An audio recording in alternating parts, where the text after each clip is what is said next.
Hah? Baiklah, kami dari kelompok 2 akan mempresentasikan materi kami mengenai seksualitas, gender, dan konsekuensi sosial budaya.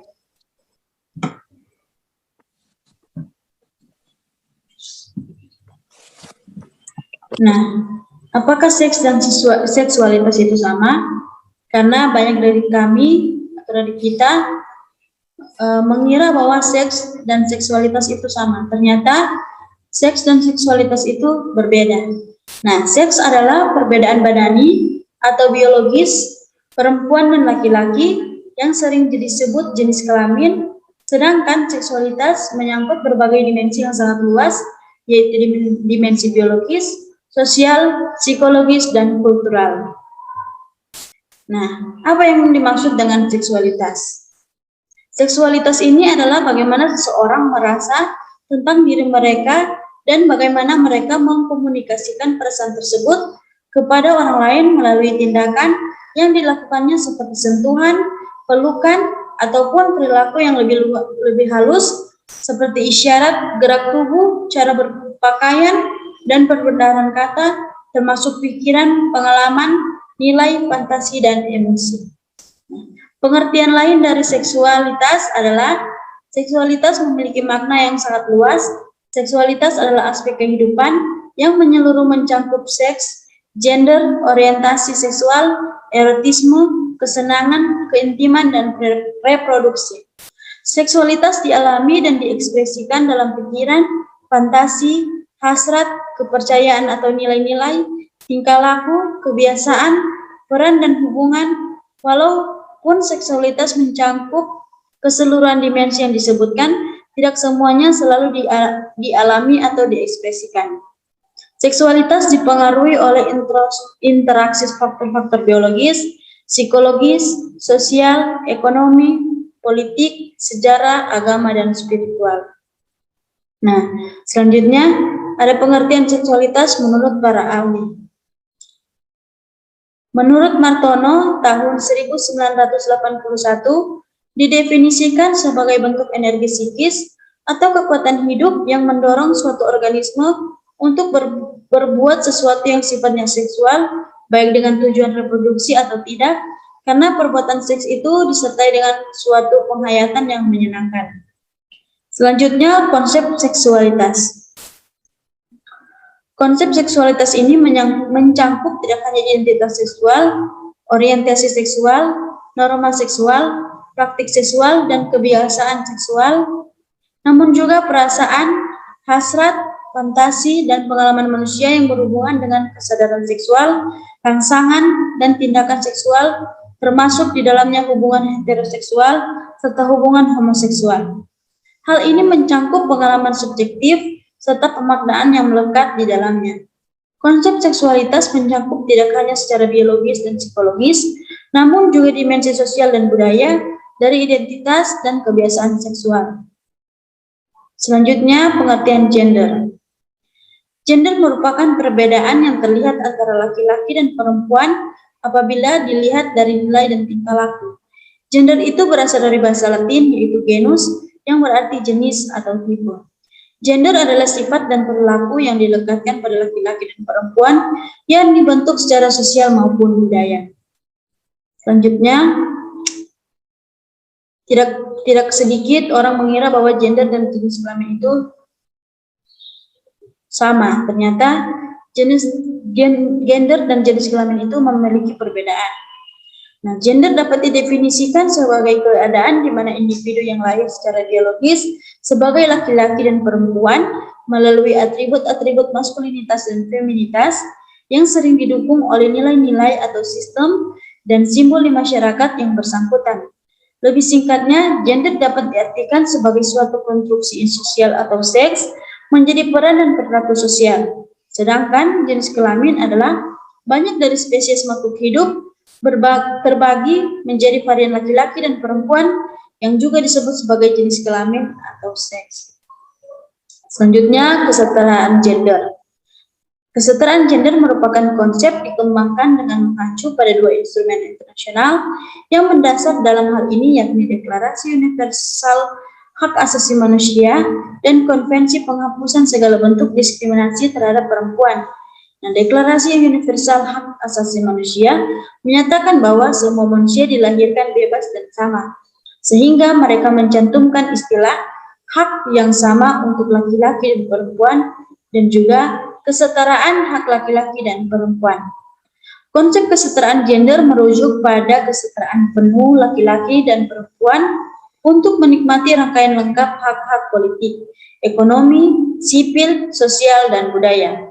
Konsep ini juga merujuk pada situasi di mana tidak ada individu yang ditolak aksesnya atas hak-hak tersebut atau hak-hak tersebut dirampas dari mereka karena jenis kelamin mereka.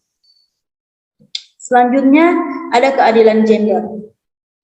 Istilah keadilan gender ini dikembangkan oleh pihak-pihak yang khawatir bahwa istilah kesetaraan gender tidak memadai baik tingkat konseptual maupun di tingkat praktek untuk memberikan gambaran yang cukup kuat atau kemampuan yang cukup untuk mengatasi beragam ketidakadilan berbasis gender yang terus-menerus berlangsung yang membuat para perempuan dan kelompok rentan lainnya menderita.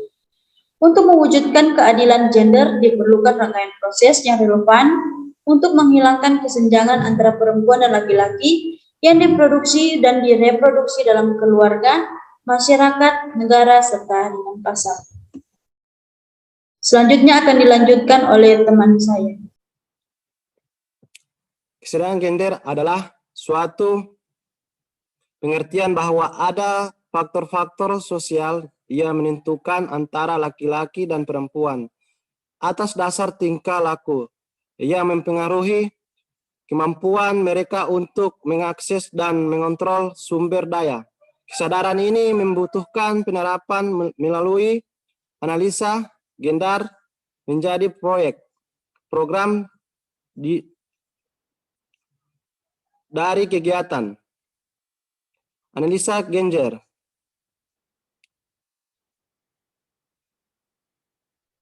Analisa gender adalah metodologi untuk pengumpulan dan pengolahan informasi tentang gender. Analisa gender membutuhkan data terpilah berdasarkan jenis kelamin dan suatu pengertian dari konstruksi sosial dari peranan gender. Bagaimana kerja dan dinilai analisis gender digunakan juga untuk mengantisipasi dan menolak akibat negatif dari pembangunan yang mungkin terjadi pada perempuan atau karena relasi gender.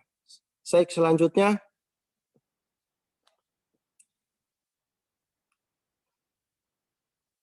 Konsekuensi gender dalam sosial budaya.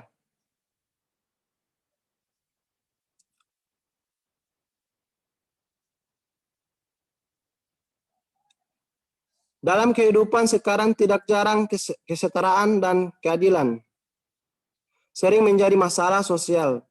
Tidak pilak kesetaraan gender dijadikan sebagai alasan laki-laki atau suami untuk tidak memenuhi kewajibannya kepada perempuan atau istri. Contohnya saja dalam mencari nafkah, tidak sedikit perempuan bekerja banting tulang layaknya laki-laki untuk mencukupi kehidupan keluarga. Sedangkan suami seakan-akan lepas tanggung jawab terhadap istri dan anaknya. Hal yang demikian sesungguhnya adalah masalah gender yang tidak wajar. Karena sesungguhnya kesetaraan gender yang dimaksud adalah harus tetap memperhatikan kodrat perempuan. Slide selanjutnya.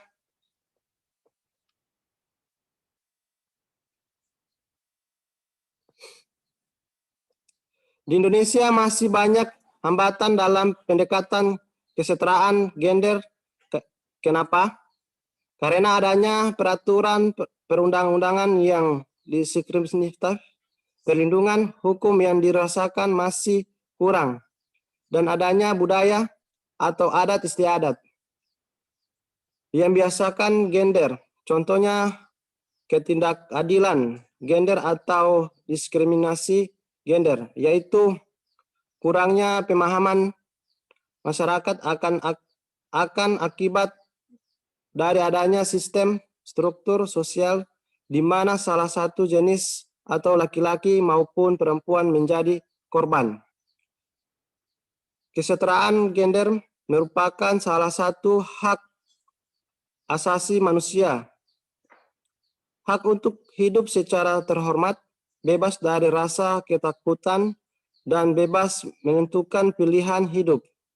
Tidak hanya diperlukan bagi para laki-laki pada hakikatnya.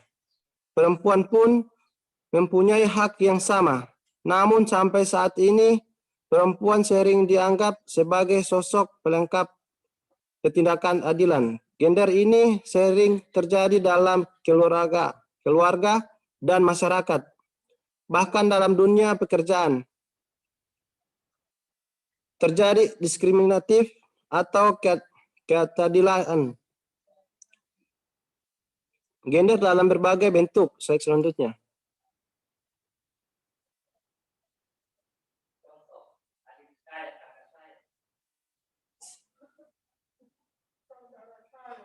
Konsekuensi seksualitas dalam sosial budaya. Akibatnya kondisi ini sangat dipandang perlu membuat edukasi seksual.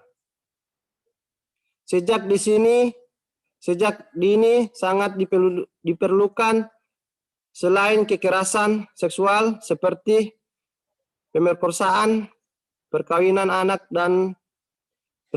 di usia dini pun menjadi salah satu tindak kekerasan seksual. Kasusnya pun variatif dan sangat kompleks. Bahkan modusnya pun makin canggih. Belum lagi tuntas pembicaraan kasus kekerasan seksual pada anak yang menjadi korban pedofil. Justru sejumlah kasus pemerkosaan terhadap anak terus terungkap.